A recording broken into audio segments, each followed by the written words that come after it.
এর কুয়াশাও সামনাসামনি। দুজন খাচ্ছে আর একে অপরকে চোখ দিয়ে ভস্য করছে। কুয়াশা আজ কিছুটা দমে আছে, কারণ কাল যে ঘটনা ঘটিয়েছে শিশির এখনো তাকে কিছু বলেনি।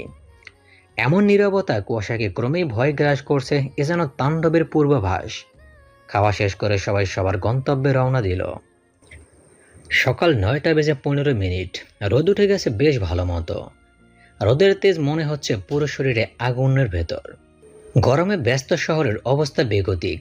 এক প্রাকৃতিক গরম, তার উপর এদিকে আবার রাস্তার যানজট, গাড়ির হর্নের প্যাপ ও শব্দ, জাস্ট অসহ্যকর পরিবেশ। তবুও কি আর করার।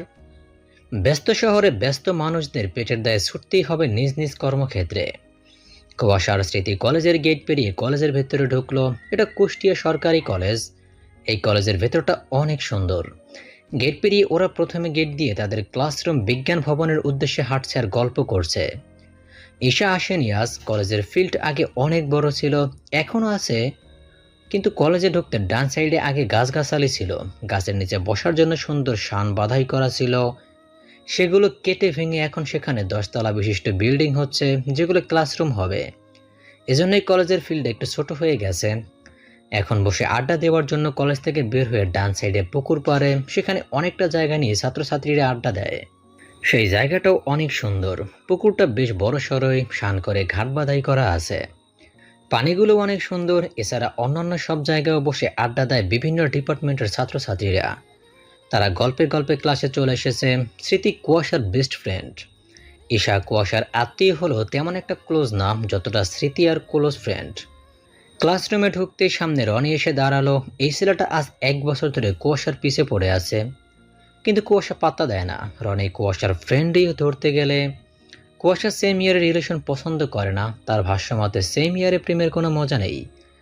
তার থেকে বড় কোনো ছেলের সাথে প্রেম করলে কেয়ার করে, ভালোবাসা বেশি দেয়, কি সুন্দর যত্ন নেয়, ঘুরতে নিয়ে যায়, শাসন করে। কি সুন্দর প্রেম হয় সিনিয়রদের সাথে।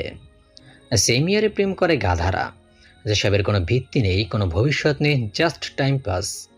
এজন্য সবের ধারে কাছেও নেই কুয়াশা। রনির যতবার সে প্রেম বার্তা পেশ করে সে ততবারও বলে, তুই যতবার বলবি বল, আমি কান করেছি ঢোল। প্রথম দিন এই কথা শুনে তো রনি পুরোই ভ্যাবাসাকা খেয়ে গিয়েছিল। মনে মনে ভেবেছিল, এই কি কথার সুরত।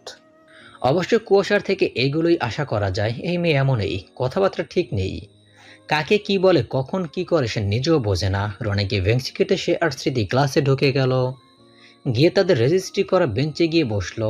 রেজিস্ট্রি করা বলার কারণ কর্নারের সারির ফার্স্ট বেঞ্চে তারা ছাড়া আর কাউকে বসতে দেয় না। ঈশা সহ তারা দুজন বসে। কুয়াশা মোটামুটি ফার্স্ট ইয়ারের শুরু থেকেই সবার কাছে পরিচিত মুখ হয়ে উঠছিল। স্যার ম্যামদের সাথে তার ভালোই সখ্যতা গড়ে উঠেছিল প্রথম থেকেই, সেটা আস্তে আস্তে এখন ভালোর দিকে। স্যার ম্যামরাও কুয়াশাকে অনেক পছন্দ করে, ভালোবাসে। স্টুডেন্ট হিসেবে